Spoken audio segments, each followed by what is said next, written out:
mengumpulkannya mungkin tidak terlalu sulit, tapi mempertanggungjawabkan dana yang diberikan kepada kita ini jadi satu hal yang besar gitu, karena ini amanah kan gitu.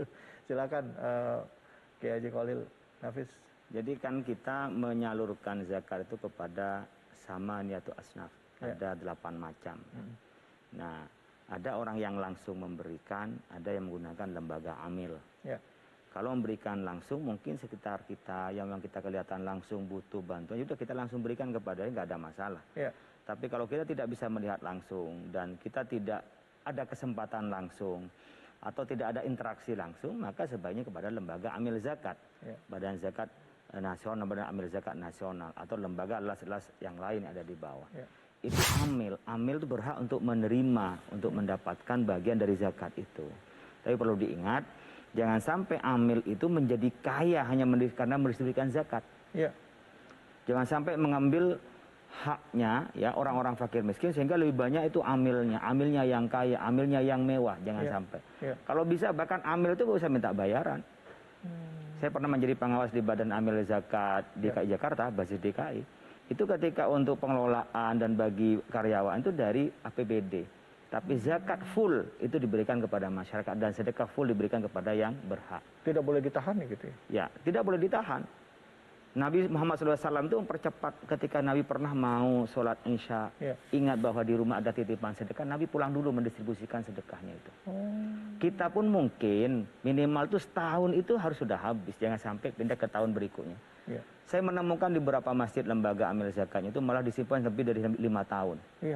Itu kesalahan, jadi harus segera didistribusikan.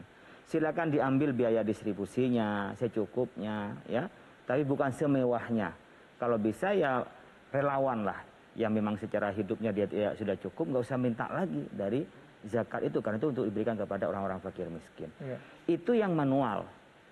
Makanya amil itu mendapat bagian, dia juga harus kreatif. Berapa dan cerdas. Amil boleh Oke, mohon izin. Ya ditetapkan kalau di dalam kewajaran ya. Di kita kan 1/8-nya.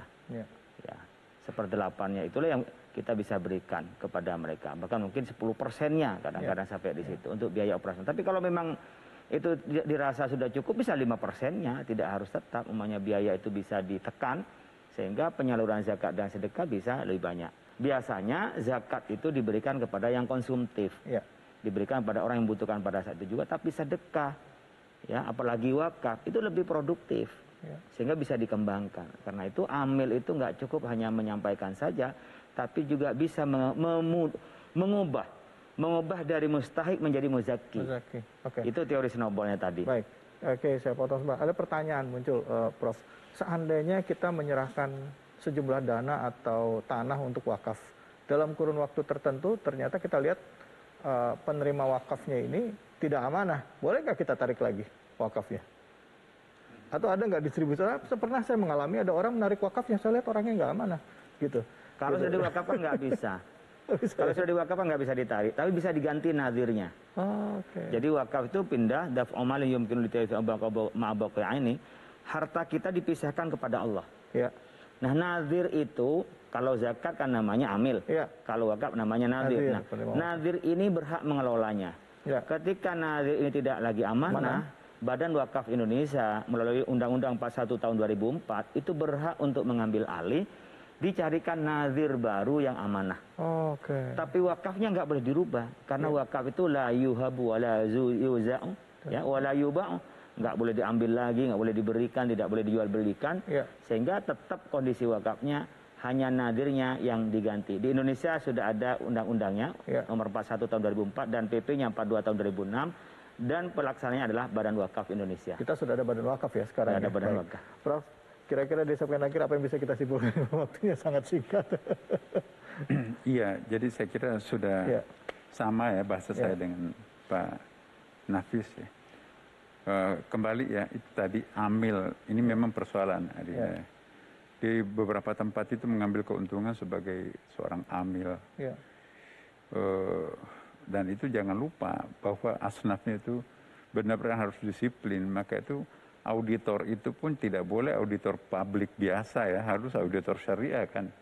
Yang tahu bahwa teori zakat itu seperti apa. Boleh jadi pertanggungjawabannya itu oke menurut akuntan publik ya kan. Tapi kalau akuntan syariah itu nggak benar tuh. Masa pertanggungjawabannya lebih banyak 90% jatuhnya ke amil. Ya boleh saja lolos menurut akuntan publik, tapi menurut akuntan syariah itu nggak benar. Nah jadi ini juga ada teori prakteknya itu. Harus memang betul-betul ada buku zakat sekarang banyak sekali. Jadi soal zakat juga. Cuma saya ingin, ini kalau boleh kita menyimpulkan ya. Sebelum menyimpulkan, kalau kita sebagai umat Islam itu jangan hanya pengeluarannya terhadap agamanya hanya zakat. Terlalu pelit kita itu sebagai seorang muslim. Kalau pengeluaran kita, belanja agama kita itu cuma zakat. 2,5%. Bayangkan ya profit ya, katakanlah tanda kutip bunga deposito itu per tahun berapa itu sudah di atas 3% gitu kan. Masa bunga deposito lebih besar daripada yang kita seharusnya keluarkan cuma 2,5%. Jadi pelit banget kita. Maka itu dalam Islam itu kan pundi-pundinya itu bukan hanya zakat. Bahkan saya pernah mengatakan penggunaan kata zakat pada masa Nabi itu tidak populer. Quran pun juga seperti yang disampaikan tadi, khudz min amwalihim sedekah. Ya kan sedekah itu untuk zakat. Kenapa enggak khudz min amwalihim az-zakah? Karena zakat itu pelit banget itu. Ya. Kata-kata zakat itu banyak menggunakan istilah sedekah. Nabi, hadis Nabi pun juga sedekah. Kenapa? Karena jangan pas-pasan dengan zakat ya. Ada lebihin sedikit ya. Nah, kelebihannya itu bisa dipakai. Nah, kalau hanya full zakat, coba pernah saya mempertanyakan sebuah iklan di TV. Saya tanya berapa iklannya per bulan ini. Per bulan. Itu 7 miliar. Masya Allah. Saya katakan dari mana? Dana untuk beriklan di TV itu posnya dari mana? Dari zakat masyarakat. Hati-hati loh. Nggak ada asnafnya iklan kan. Nah, ya udah nggak pernah lagi tuh. Jadi kita nggak bisa. Yang mengelola amil zakat, amil itu harus tahu. Amil itu kan dalam bahasa Al-Quran itu amil itu adalah pekerja profesional. Kalau pekerja tidak profesional itu biasanya menggunakan fa'il. Jadi kata amil dalam Quran itu positif, profesional. Tapi kalau negatif atau sembrono itu fa'al. Alam tara kaifa fa'ala rabbuka itu negatif connotation. Wa amilus shalihat itu pasti yang positif. Jadi yang bisa jadi amil itu adalah memang betul-betul ngerti agama, bukan hanya karena kepala desa, bukan hanya karena dia kepala struktural di situ kan. Betul-betul harus yang ngerti itu. Nah, jangan sampai nanti pembagiannya itu kurang pas, itu bahaya tuh. Jangan-jangan makan api neraka kan. Kita kumpulkan zakat orang baru kita memakai untuk sebanyak-banyaknya.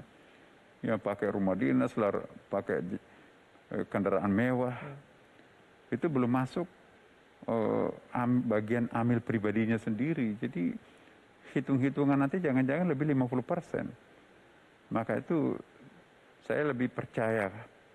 Lebih baik kita salurkan zakat kita itu kepada lembaga-lembaga formal.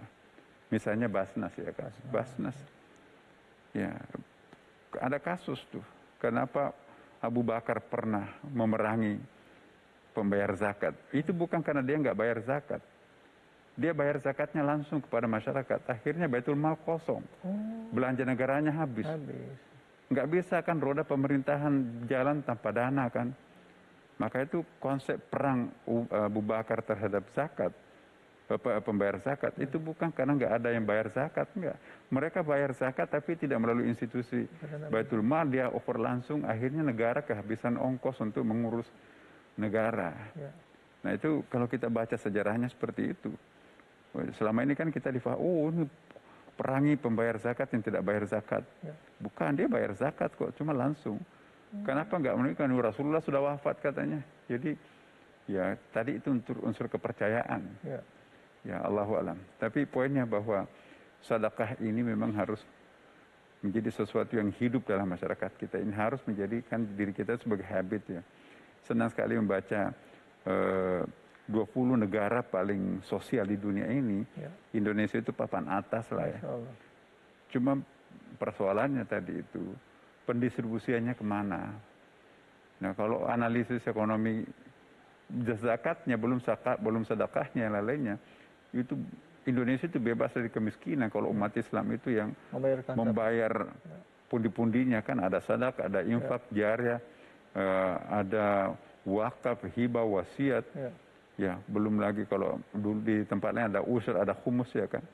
Bahkan lukatah.